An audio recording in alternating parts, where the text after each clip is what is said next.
presentación de quienes nos acompañan el día de hoy para que ellos expongan la problemática. Es una problemática relacionada con los derechos laborales de los trabajadores del Poder Judicial a propósito de la mal llamada reforma judicial.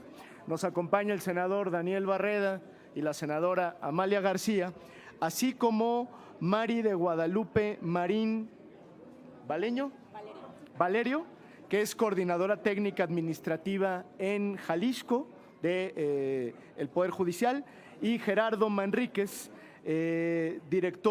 defensor público federal en la Ciudad de México. Debo decirles que en Movimiento Ciudadano le hemos dado seguimiento, por supuesto, a la implementación de la reforma judicial, particularmente en lo que tiene que ver con el respeto irrestricto a los derechos laborales de las y los trabajadores del Poder Judicial, mismos que, como lo van a anunciar quienes nos acompañan el día de hoy, pues están en entredicho porque observamos que no hay un respeto puntual como lo planteó la propia mal llamada reforma judicial. Pero sin más preámbulo, les dejo el micrófono a nuestros invitados.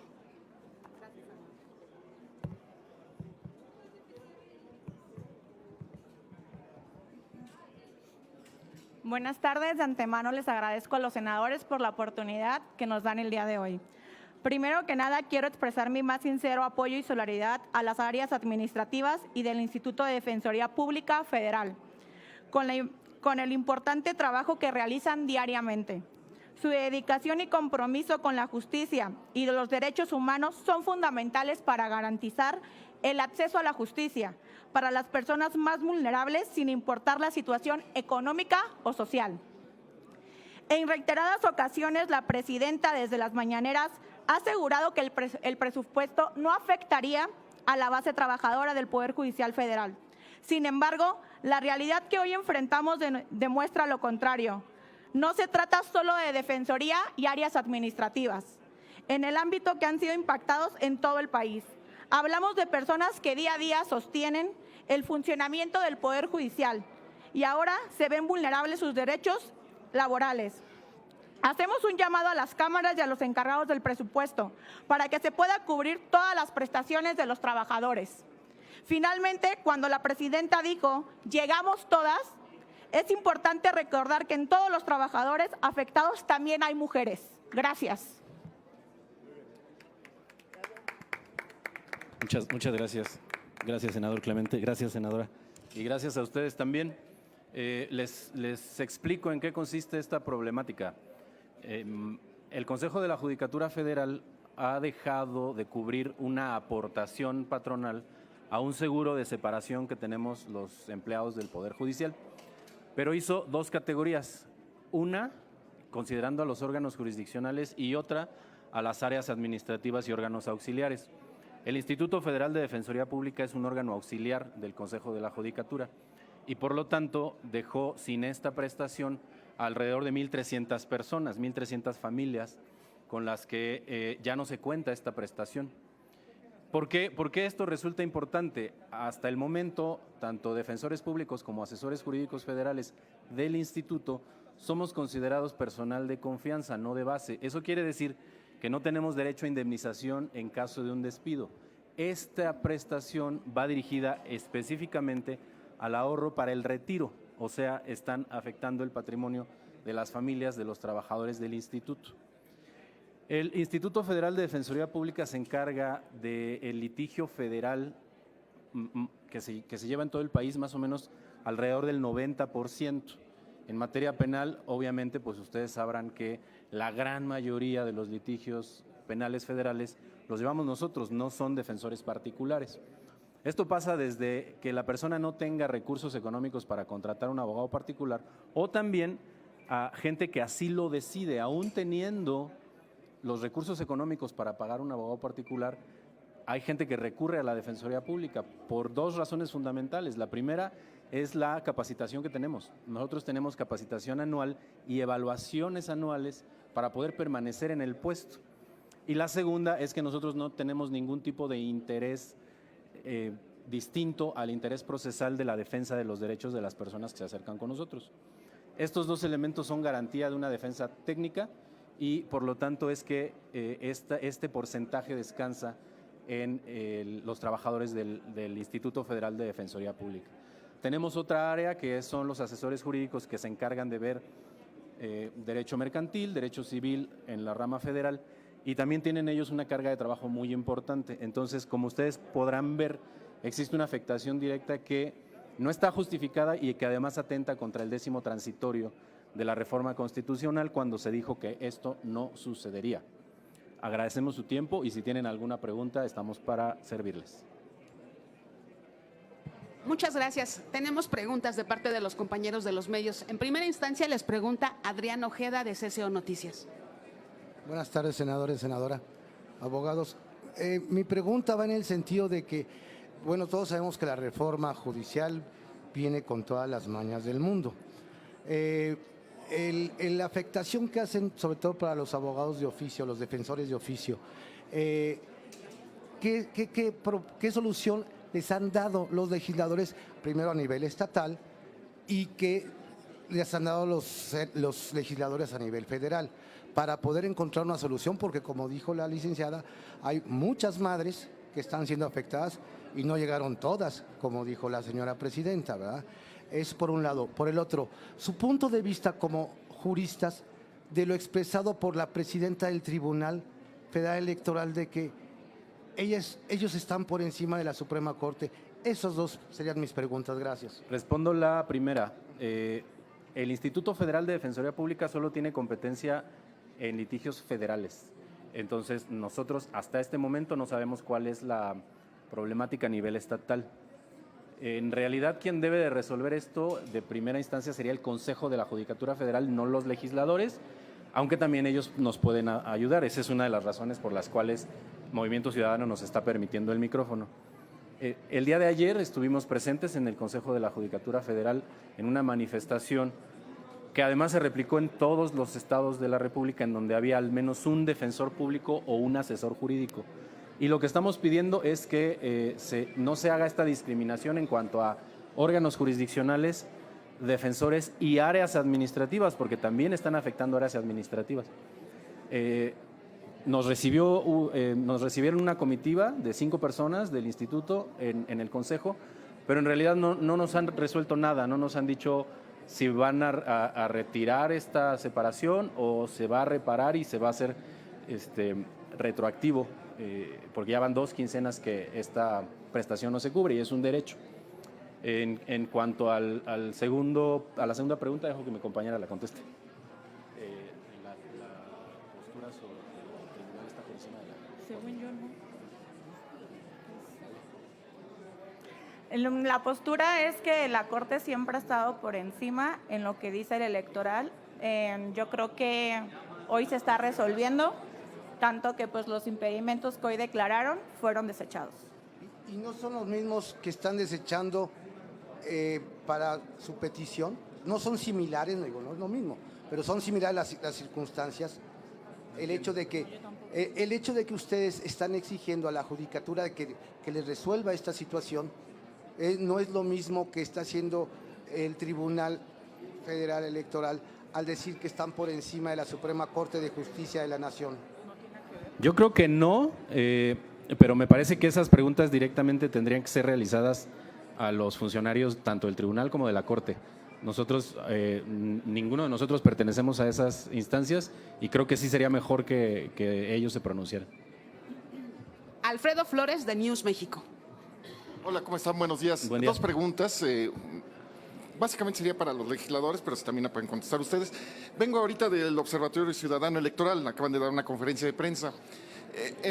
Hay un punto que tocaron muy interesante, aparentemente por ellos, que dicen que el Congreso de la Unión, diputados, sobre todo Senado, han estado brincando todos los amparos y todos los dictámenes que ha hecho la Suprema Corte, observaciones, la Corte sobre este tema. Y ellos lo que decían, y lo que se extraña es de que sea una sola persona la que ha estado haciendo todo esto y que no está hablando a nombre de una institución, o sea, en este caso el Senado, sino se asume como presidente del Senado, pero habla a título personal. Aquí la pregunta es, ¿Es verdad eso que todas estas opiniones y todos estos rechazos y brincarse, todas estas disposiciones han sido a título personal y no colegiado del Senado y de Cámara de Diputados? No sé el que quiera contestar. Digo, lo que hemos visto en todo lo que considera la reforma, la mal llamada reforma judicial, es una serie de inconsistencias y contradicciones jurídicas. Digamos, lo que ha hecho el presidente del Senado es aprovechar los vacíos, las contradicciones, una reforma hecha sobre las rodillas que nosotros denunciamos para, de manera ventajosa, llenar ese vacío. Y sí creo que muchas de las cosas que se han hecho en todo este proceso, intrincado proceso, son más opiniones personales que planteamientos de carácter institucional. Tan es así que lo que está discutiendo en este momento la Corte, ¿no?, es la facultad que tiene o no el Tribunal Electoral respecto a los actos de los jueces de distrito y las distintas suspensiones que hay. ¿Por qué digo todo esto?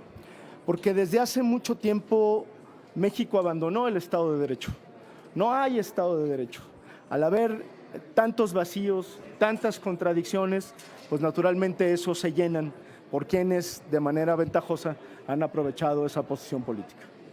Y la segunda observación que hicieron ahí en esta reunión era precisamente, al ya no existe un poder judicial, lo desaparecieron así de facto con toda esta situación, y ellos observan que el ciudadano, que no está consciente de esto porque pues, no ha habido mucha publicidad, o bueno, sí ha habido, pero el ciudadano no le entiende a toda esta cuestión técnica. Vamos a ver las consecuencias después de julio. Y todos van a quedar en indefensión. Entonces aquí que más bien van a llegar puro improvisado. Dada la experiencia de ustedes, ¿cuánto tiempo creen que pueda tardar en la curva de aprendizaje estas personas que no tienen la carrera? Ahí sí me gustaría que me contestaran los especialistas, ¿no? ¿Cuánto tiempo van a tardar? Yo me limitaría a decir, de lo que se trata esta reforma, mal llamada reforma judicial, es de capturar políticamente al Poder Judicial. No hay un ánimo de mejoría en la impartición de justicia y me atreveré a decir que lo que hay es un retroceso de décadas respecto a la fortaleza institucional de uno de los poderes públicos. Yo me disculpo porque voy a escuchar a la senadora Alejandra Barrales, pero ahorita regreso. Sí, es una muy buena pregunta en las dos vertientes, tanto en la afectación a la ciudadanía como en la llamada curva de aprendizaje. Yo le puedo decir que yo soy defensor público desde hace 20 años y tuvieron que pasar casi 11 para que siendo asistente yo pudiera ascender a la categoría de defensor público. Con eso usted se puede hacer una idea de cuánto tiempo toma esta curva de aprendizaje. Y estamos hablando de un operador, no de la persona que resuelve. Entonces, eso es un tema que la gente obviamente no ha dimensionado y no tiene conciencia. Y en cuanto a la afectación que esto va a traer a la ciudadanía, nosotros, justamente la Defensoría Pública Federal, somos quienes tomamos el reclamo inicial de la gente y lo identificamos como problema jurídico y lo llevamos ante los jueces. Y sí nos queda muy claro que no han comprendido el alcance de esto y a los que nos toca hacer ese trabajo es a nosotros, porque nosotros somos quienes recibimos directamente a la ciudadanía en nuestras oficinas, identificamos el problema jurídico y lo planteamos. Entonces, la afectación no la tienen clara, nosotros hemos estado tratando como de concientizar a la gente, pero sí vemos que todavía hay mucho desconocimiento sobre este tema. Qué buenas preguntas, muchas gracias. Y una última. Se puso un ejemplo de lo que pueden ser las consecuencias para la ciudadanía. Cámara de Diputados, Cuauhtémoc Blanco, tiene denuncia de la propia gobernadora de Morelos, ahorita un caso de aparente acoso sexual y otros temas que tiene conflictos ahí en Cuauhtémoc Blanco.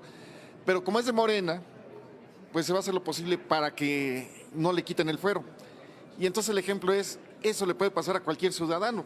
Si no eres de Morena, no va a haber justicia para ti. O si eres de Morena, pues va a ser justicia para los cuates. Eso es lo que puede pasar ahorita, porque sobre todo que los nuevos jueces le van a tener miedo a decirle no a Morena por esta tribunal interno, ¿no? lo que yo diría, haciéndome eco de lo que se acaba de mencionar, aquí lo que está cuestionado es la carrera judicial.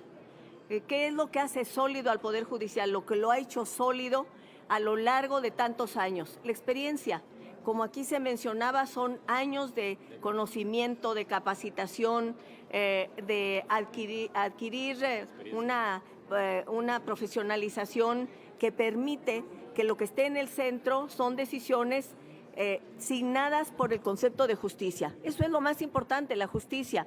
Y si hay improvisación, si no hay carrera judicial, a lo que vamos a estar expuestos todos los ciudadanos no solamente es a una visión política única que puede estar presente sobre todo en el ámbito federal y yo diría en la Suprema Corte de Justicia de la Nación, sino incluso en lo que llamamos la justicia cotidiana, hasta los asuntos más elementales cotidianos que tienen que atender en el Poder Judicial los ciudadanos y las ciudadanas, incluso los que no tienen connotación política, estarían en manos de una persona que está improvisada. Y eso hace que la justicia quede hecha añicos. Es por eso tan grave.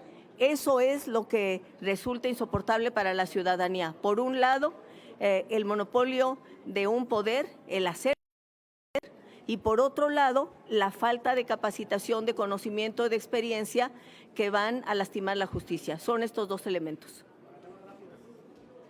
Pues de nuestra parte no tendríamos más preguntas registradas. Muchas gracias. A ustedes, Gracias. muchísimas gracias y buenas tardes.